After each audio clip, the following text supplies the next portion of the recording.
Hello dear students, स्वागत है आपका अपने यूट्यूब चैनल जीके विद पीके पर। और आज हम आपके लिए लेकर के आए हैं कुछ ज्योग्राफी क्वेश्चनों की सीरीज, जो कि होगी आपकी वर्ल्ड ज्योग्राफी से रिलेटेड क्वेश्चन होंगे इसमें। ख़ास तौर पे +2 की जो बच्चे हैं उनके लिए काफ़ी फ़ायदा होगा इसका। +2 की एनसीईआरटी की ज्योग्राफी बुक है, उससे हमने कुछ क्वेश्चंस उठाए हैं और मल्टीपल चॉइस ही क्वेश्चन हैं। तो चलिए शुरू करते हैं क्वेश्चन। आप भी आंसर दें इसका, देखते हैं आपके कितने आंसर ठीक होते हैं। जितने भी आंसर आपके ठीक हो, 10 क्वेश्चनों की ये सीरीज़ है।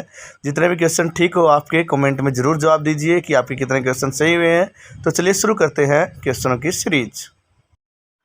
तो बच्चों, फर्स्ट क्वेश्चन है आपका, इनमें से कौन सा एक मानव भूगोल से संबंधित नहीं है। यानी 4 ऑप्शन दिए हुए हैं, इनमें से बताना है कि इनमें से कौन सा एक मानव भूगोल से संबंधित नहीं है।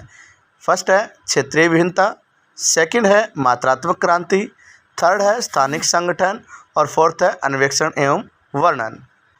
तो चलिए जल्दी से सोचिए, आपको टाइम मिलता है 5 सेकंड का अभी।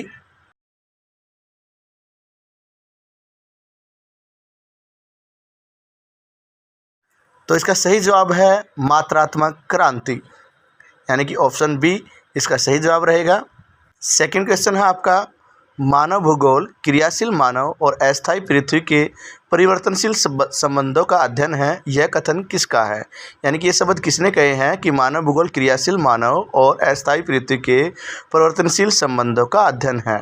तो ऑप्शन है आपके, फर्स्ट है रिटर, सेकंड है रिटजेल, थर्ड है कुमारी सैंपल और फोर्थ है टेलर। तो जल्दी से जवाब दीजिए इसका, आपके पास टाइम है 5 सेकंड का।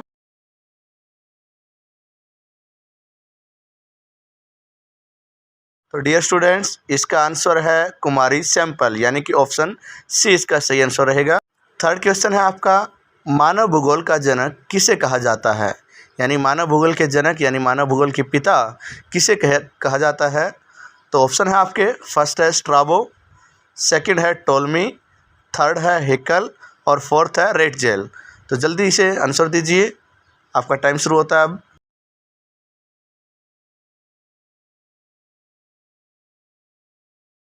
तो इसका आंसर रहेगा आपका रेटजेल। फ्रेडरिक रेटजेल को मानव भूगोल का जनक कहा जाता है, यानी कि ऑप्शन फोर्थ इसका सही आंसर रहेगा। आगे क्वेश्चन फोर्थ है आपका, नवनिश्चयवाद से संबंधित कौन है। यानी कि वे कौन से विद्वान हैं जिन्होंने नवनिश्चयवाद की विचारधारा दी थी। तो ऑप्शन है आपके, फर्स्ट है ब्लास, सेकंड है हम्बोल्ट, थर्ड है रेटजेल और फोर्थ है टेलर। तो चलिए आपका टाइम शुरू होता है अब।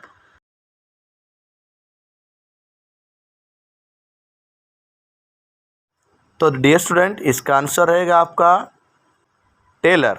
ग्रिफिथ टेलर को नवनिश्चयवाद का समर्थक कहा जाता है। ठीक है, यानी कि नवनिश्चयवाद जो विचारधारा दी थी वो ग्रिफिथ टेलर ने दी थी, यानी कि इसका ऑप्शन डी सही रहेगा। फिफ्थ क्वेश्चन है आपका, यानी 5वां क्वेश्चन है, निम्नलिखित में कौन विद्वान मानव भूगोल से संबंधित नहीं है। यानी इनमें से बताना है आपको कि कौन सा विद्वान मानव भूगोल से संबंधित नहीं है। फर्स्ट ऑप्शन है सैंपल, सेकंड है रेटजेल, थर्ड है बर्टेड रसल और फोर्थ है हटिंगटन। तो इनमें से आपको बताना है, आपका टाइम शुरू होता है अब।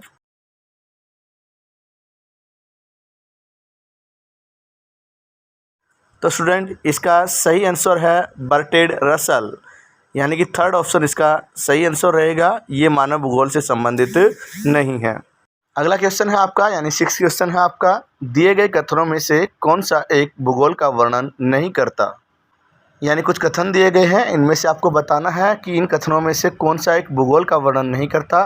तो आपके ऑप्शन है, फर्स्ट है समकलनात्मक अनुशासन, सेकंड है मानव और पर्यावरण के बीच अंतर संबंधों का अध्ययन, थर्ड है प्रौद्योगिकी के विकास के फलस्वरूप समय में प्रासंगिक नहीं, फोर्थ है द्वैधता पर आश्रित। तो आपका टाइम शुरू होता है अब, जल्दी से आंसर सोचिए इसका।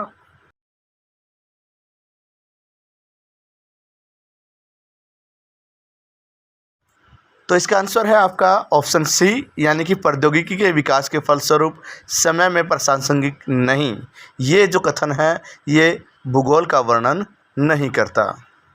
अगला क्वेश्चन आपका, यानी 7वां यानी 7वां क्वेश्चन है आपका, इनमें से कौन सा एक भौगोलिक सूचना का स्रोत नहीं है?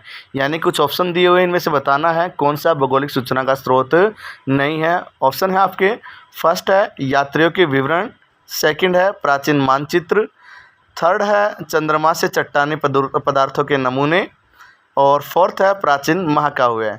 तो चलिए जल्दी से आंसर दीजिए, आपका टाइम होता है शुरू अब।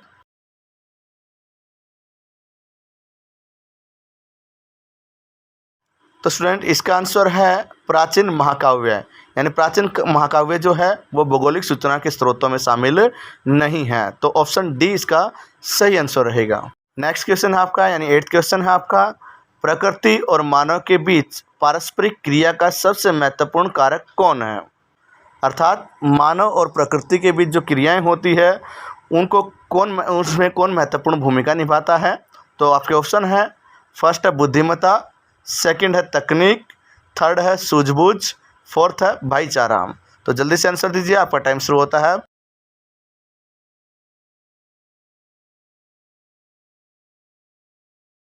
तो स्टूडेंट इसका सही आंसर रहेगा तकनीक, यानी कि ऑप्शन बी सही रहेगा, क्योंकि तकनीक के माध्यम से ही मनुष्य प्रकृति के साथ बहुत सारी क्रियाएं या अनन्य क्रियाएं कर पाता है। आपका नेक्स्ट क्वेश्चन है, यानी क्वेश्चन नंबर 9th, इनमें से कौन मानव की मूल आवश्यकता से संबंधित नहीं है? यानी इनमें से कौन सी मानव की मूलभूत आवश्यकता नहीं है? ऑप्शन फर्स्ट है आपका परिवहन, सेकंड है कृषि, थर्ड है गृह निर्माण, और फोर्थ है वस्त्र उद्योग। जल्दी से अपना आंसर दीजिए, आपका टाइम होता है शुरू अब।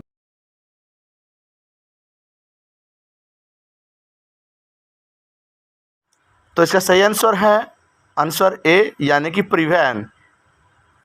यानी परिवहन मानव की मूल आवश्यकताओं से संबंधित नहीं है। अभी आपका नेक्स्ट क्वेश्चन यानी 10th क्वेश्चन, जो कि आज का लास्ट क्वेश्चन है, संभववाद अवधारणा में किस घटक को महत्वपूर्ण माना है? यानी जो संभववाद की विचारधारा है उसमें किस घटक को महत्वपूर्ण माना गया है? ऑप्शन है आपके, फर्स्ट है प्राकृतिक घटक, सेकंड है मानवीय घटक, थर्ड है दोनों यानी ए और बी दोनों, और फोर्थ है इनमें से कोई नहीं। तो जल्दी से आंसर दीजिए, आपका टाइम होता है शुरू अब।